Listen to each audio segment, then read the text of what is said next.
Hello and welcome back to another edition of GNAT-TV's In-Depth series. I'm Andrew McKeever, the news director at GNAT-TV's News Project, and it's a pleasure to have you with us today on Monday, August 23rd. It's also a great pleasure to be joined today by Josh Hanford, who is the Commissioner for Housing and Community Development, and that's a department of the Agency of Commerce and Community Development. Mr. Hanford, very pleased to have you with us today. Thank you very much for making the time for this conversation. Well, thank you, Andrew. Happy to talk about housing. It's a pretty important issue right now. It certainly is. As you well know, housing has been a topic of discussion and conversation for quite a few years, actually, in Vermont. Not just an outgrowth of the COVID-19 pandemic, although that certainly has shined a spotlight on that situation too, and I'm sure we can discuss that as we go forward. But I guess just to kind of get us started here, I wondered if you could tell us a little bit about why it is you think that there is such an apparent shortage of affordable and workforce housing in the state. It would seem like the market is screaming at maximum volume for saying there is a demand for this, and yet developers or contractors, folks in the construction industry, just seem to have had a hard time responding to that. I wonder if you could sort of break it down for us and tell us how we got to here. Sure, absolutely. The sort of housing shortage in Vermont has been a long time in the making. I think the pandemic has really put a spotlight on it, certainly exacerbated the housing challenges we have. We've seen how important having a safe place to call home is when we're trying to all stay home and stay safe. Really, we have to go back a few decades and look at what our housing starts have been, how much we've been building, what our supply is compared to our demand. And if you look at our statistics, our data from the Census Bureau about residential construction starts, you really have to go back to the 1980s when you saw more units being built than the peer demand at any given point. We really were producing more units back then that was being absorbed every single year. Since then, in the 90s and the 2000s, we've barely been building enough units compared to what's lost each year for just natural reasons, whether it's conversion away from housing or it's fire or just disrepair. And so we're sort of at a standstill here. We're building new units across the state, but it's not really keeping up with the demand because we have a number of housing units going offline each year. And so it's kind of hard to address our housing challenges when we're not building enough units naturally. I think there's a lot of reasons for that. Some is the price points, the cost of material, the labor. Some of our land use laws and goals have sort of stifled development somewhat. I will say that just the 2020 data came out, and last year residential home building starts was back up 50%. So clearly folks are seeing the demand for housing since COVID started, and we're seeing more housing starts than in the previous 2 decades automatically in this first year. So that's a rare, good thing to share on the housing front. I hope it continues, and I hope it's a sign of more to come. As I've been talking to folks in the industry, it sounds like there are 3 things that kind of consistently get raised when it comes to the question of why isn't there more housing being developed, although it sounds like from what you're just saying that things are beginning to swing around. And of course, a big driver of that may be the $150 million in ARPA, American Rescue Plan Act, federal funds that the state will be deploying. But it seems like labor, cost of land, cost of materials all seem to be factors that make penciling out, as this expression goes in the trade, a project to build, a cluster of workforce housing just isn't profitable. Absolutely. It's labor, it's lumber, which represents all sort of building material. Both of those are up and they're scarce. It's also land use. We have a lot of, more complicated land use zoning permitting regime than we did 20, 30 years ago. Lots of it for very good policy reasons, but it adds cost to the development of housing. Some national statistics show that about 25% of a new home, the cost to build a new home is related to land use, permits, regulations, and so forth. And so as we become more sophisticated, put more of these good policies in place, they do have a tendency to raise the cost of building a home. That gets passed on to the buyer. If wages aren't going up commensurate with that, it just makes it more affordable. More unaffordable for folks. Another piece here is that we have a lot of folks sort of in this middle income that need housing built, but most of our policies to build more housing don't really touch that sort of market rate housing production. We have a lot of funding and programs to sort of help build more affordable housing, particularly apartments, which is great. We need those. And then folks at the upper end, they'll find someone to build them a nice home. They'll buy enough property to put in, say, a private septic or well if that's the situation they have. But there really isn't large government programs to really incentivize the building of these modest income homeownership units. And it was a fact that it was just more affordable years ago. We built more of these smaller starter homes, ranch homes. You see whole neighborhoods like that. And we just haven't had state or federal programs to really incentivize that. I think the time is coming because this has become such a crisis. Some of the new federal infrastructure, human infrastructure bills you hear being talked about have some incentives in there for home production, just for this sort of first-time home buyer segment of the population, because they could be priced out of home ownership. And if people are staying in apartments longer, it really is also impacting lower-income folks. They're competing with them for rents, and that's just never going to work out for folks that really don't have a chance to raise their incomes. How would the incentives work for the contractors or developers who'd be putting up these homes or apartments? Would this be like in the form of like a tax credit of some sort, or like a direct subsidy, I guess, for lack of a better term, to help them offset their costs? How would they typically take place? Yeah, I think there's a lot of ways that this can work. One of the discussions at the federal level is a sort of home ownership tax credit for building modest priced homes. I think one of the things that the governor's talked about, I've talked about, is sort of a home builder program in Vermont. If we could subsidize the production of this sort of missing middle home building and sort of provide a subsidy to those homes, whether it's $50,000 to the home builder to bring it online at a price point that's more affordable for working families. And that could be used to help purchase the land. It could be used to help with the permits and engineering. It could be used with materials. It really could be put to use in a variety of ways. There could be land banking, for example, where if we know we have good developable land that meets smart growth principles, like could communities with the support from the state offer that land for sale or for gift for specific purpose of building this sort of affordable home ownership, so it brings the cost down. It could be to help with the infrastructure, because often those costs are passed on to the family that purchases the home. If you have to put in a sewer, a water extension, roads, those all get added into the development price. And if communities, the state, can help pay for those up front, the homes will be brought to the market at a more affordable.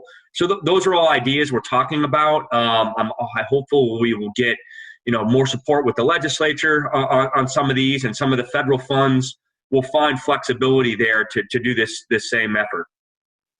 So looking at that 150 million or so that's in the state budget, I believe, coming from the ARPA money to be spent specifically for building more new housing.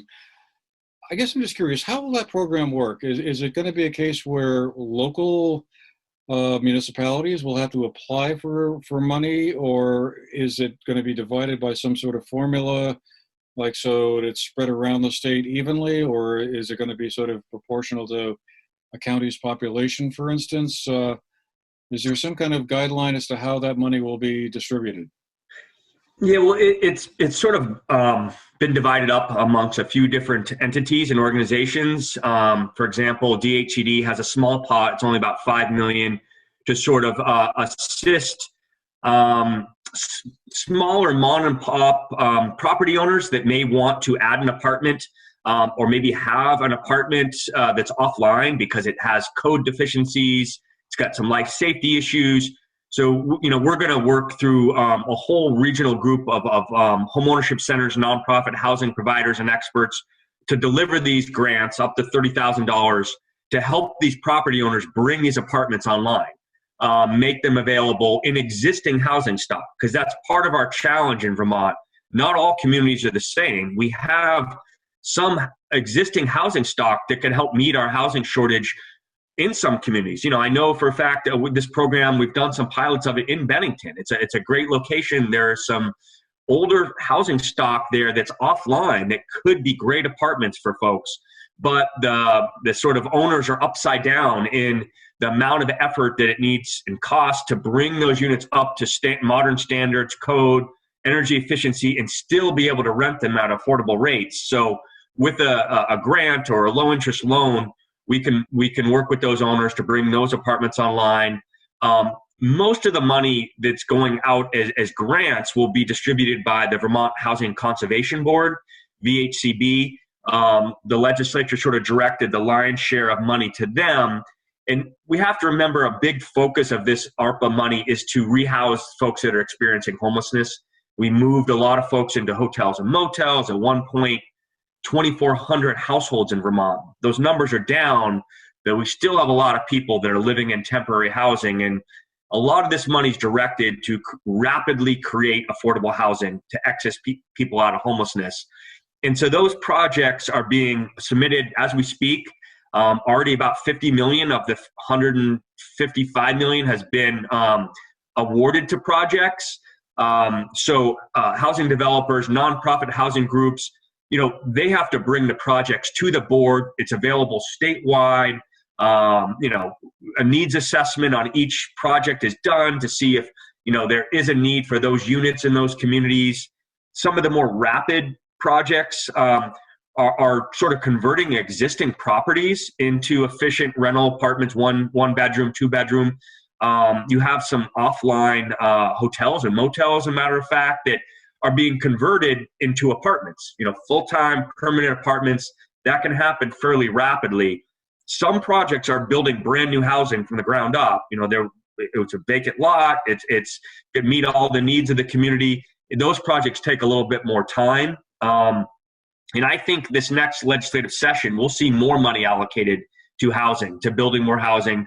There's more ARPA money left. There's still another almost $500 million that the legislature still has to appropriate with the governor. And I know housing will be the governor will be supporting building more housing with some of those funds. And our hope is we get a little bit more flexibility from the Treasury to use some of this money for this missing middle, to build some home ownership units. That's what's really missing.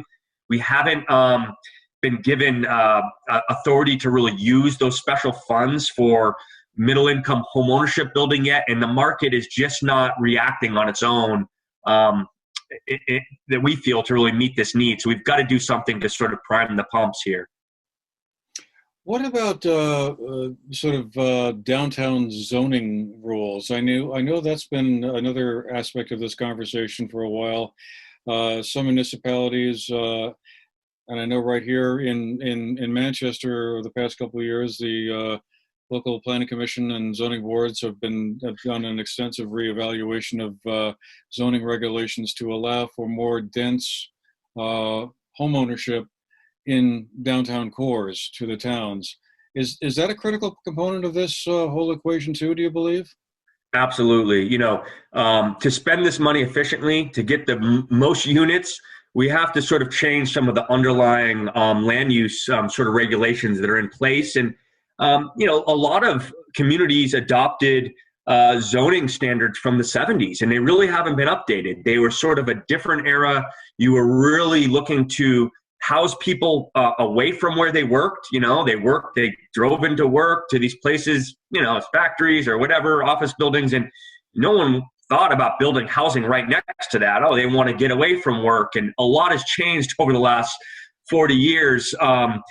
People are looking for smaller units. They're looking for walkable communities. They don't want to all have to have 2 cars in every family.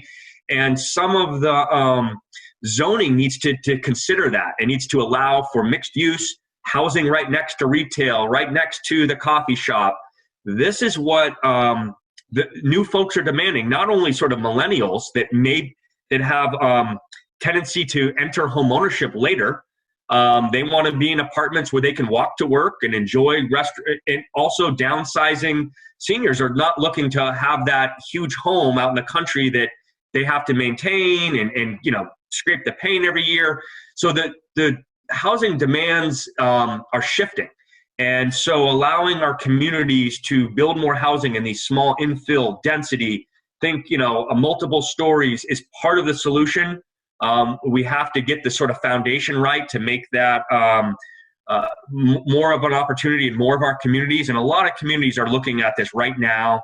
We have a program called Zoning for Great Neighborhoods. We had some national consultants contracted to come in Vermont, work with 7 pilot communities to look at what their existing zoning was and help them adapt it for this sort of new housing needs that we're seeing and make their community, pro-housing growth in smart growth locations. And we're using those templates, those pilot communities, to help other communities look at what they can do to change and adapt in these ways. And it's part of our future. Some of these retail spaces, think some old churches that no longer have the congregation, schools that have sort of community, smaller schools that have shut down. Those are all great places for people to live, be right in the heart of their community, great adaptive reuse. But we have to change our zoning to allow for that, consider the impacts of people living in those areas. So that's a big part of the solution here. What part of Act 250, when it comes to housing, should be updated from as it was written back in 1970?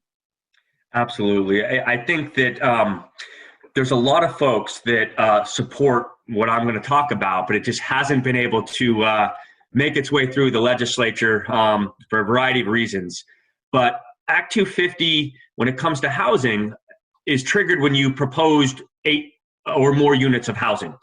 Whether they're scattered site, they're different properties, or it's one development above 8 units, Act 250 has jurisdiction.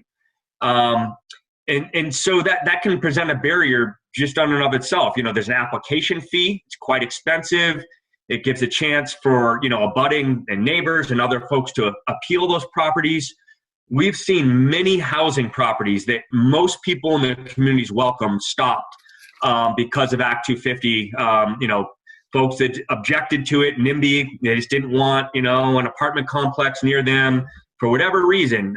It can be appealed for change of character of the neighborhood, traffic, so on and so forth. And one of the strategies, one of the things the governor's been proposing for a few years now, and it seems to have a lot of support, is to exempt Act 250 in our designated areas. We have designated downtowns. There's 23 of them in the state. They have, their own, permitting regime. They have sewer water allocation. They manage their communities. And in those places, a new housing development should be their decision. It doesn't need an Act 250 permit. It can often stop those developments. So we really want to get Act 250 exemption in these designated areas. And we think that's going to break down some of the barriers for more housing development in these smart growth locations. Frankly, take pressure off of building new developments out in the hillside, out in the ag land, up on our, ridge lines. That's the goal of Act 250, right? Is to protect our view sheds and our natural environment. So why should we not want more density in already built environments? Most people agree with that. I think that the politics comes in here is they're looking at that as a part of the bigger Act 250 reform. They don't want to make that change unless other parts of Act 250 are also updated, maybe to include climate change aspects or more forest fragmentation protection. And so this piece that seems to be universally supported has not gone for 3 years in a row because the larger Act 250 reform is just too hard to get done. I think it's really unfortunate because we've probably stopped some housing development that is in the exact place we want it, smart growth, and we have a housing crisis. So I really hope we can, not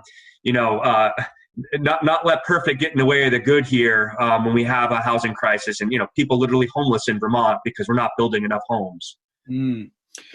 I was just wondering, as you were talking, I began thinking about another aspect of this, and that's, the whole climate change aspect of this. Is this an opportunity as new homes and new housing projects are hopefully constructed to sort of require that houses either be as energy efficient as possible, they be maybe even have solar panels on their roofs, or is that just trying to kind of, as you say, making the perfect be the enemy of the good, and just kind of load up a project with too many other requirements that makes somebody think, no. But or could we say, hey, we really need to have homes built that are as energy efficient as we possibly can make them, and that's the way it's got to be done. Yeah, I think there's a lot of shared goals there. I think the devil's in the details. We're driving up the cost of rent or home ownership for those least able to afford. It's kind of, if we made it too perfect and it's too expensive. I know that the Climate Council is talking about this now. They're looking about recommendations for fuel switching and fuel pricing to really bring the least carbon polluting sort of technologies into home building and retrofitting. And, I think most people support that. I'm just worried. I don't want to drive the cost of housing up even more for those that are least able to afford the housing. It's quite a big, if they're having to pay $20, $30 more a month to meet these goals, that could be an impact for someone. And we have to really look, I think, realistically on, how much energy are they using? How much contributors to the carbon problem is a small household that's low income having, as opposed to very large homes, other producers. And I don't want to, throw the baby out with the bathwater, whatever the expression is. I don't want to have this common goal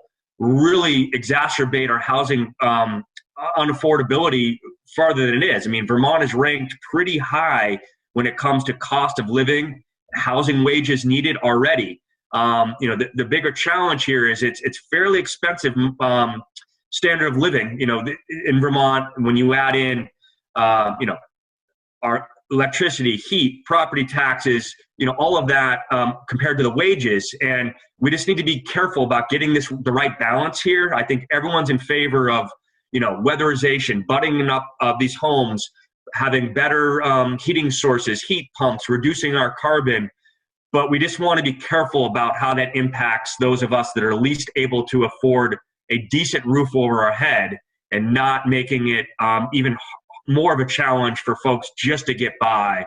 And so, that's something that the governor certainly is sensitive to and wants, me and my team to try to find the right balance there. And there's going to be a lot of work on this issue over the next few years with recommendations coming out of the Climate Council. Yeah, I'm sure there will be. I guess I just was thinking also, as we said towards the beginning, this past year and a half or so, I've seen a rather sizable influx of new residents to Vermont, folks coming here, certainly buying up property, buying homes. I know down here in this area, every real estate agent I talk to has no inventory whatsoever. It seems like, anyway. I guess there's always one or two, but they would love to have a lot more inventory to sell, or at least show to prospective buyers than they do. What is your sense as to what the last 18 months or so with the COVID emergency, how has that sort of influenced this whole housing question?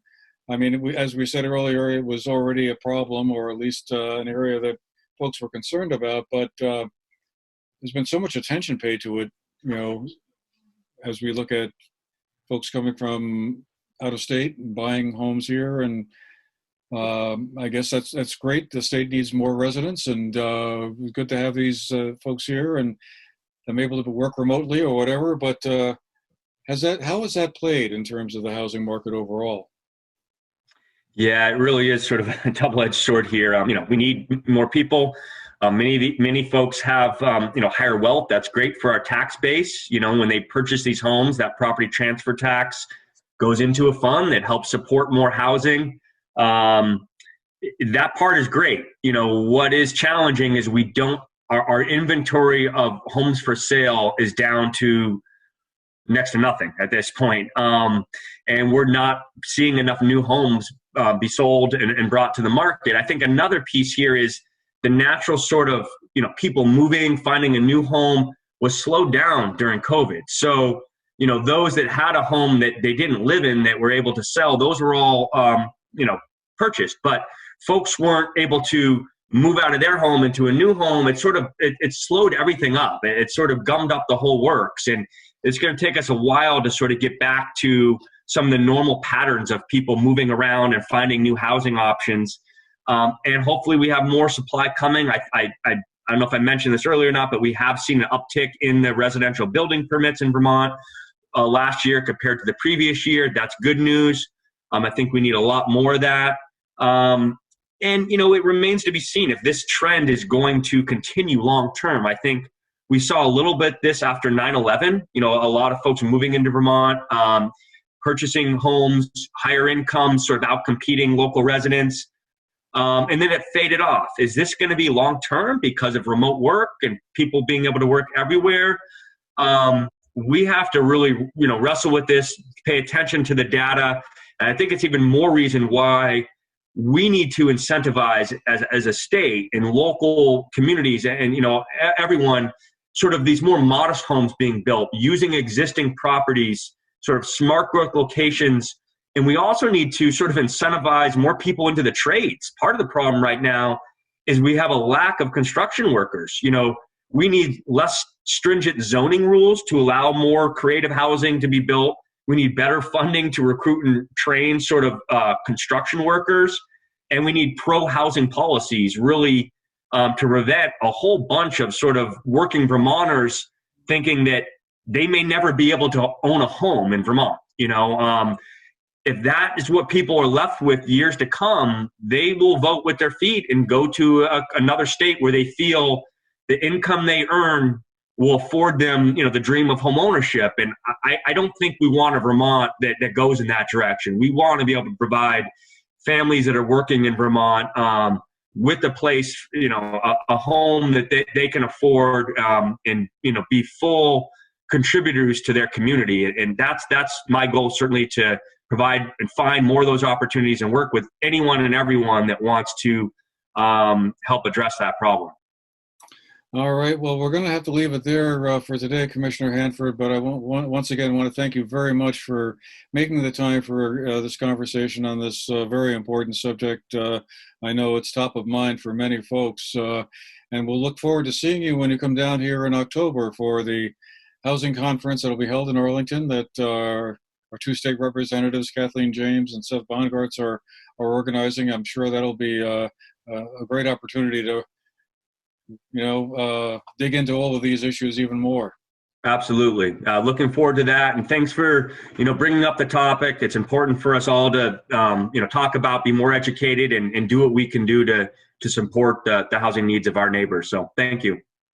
Okay. Well, thanks again. And thanks to all of you too for being with us today. Hope you found our program interesting, and we'll see you again the next time. Meanwhile, have a great day.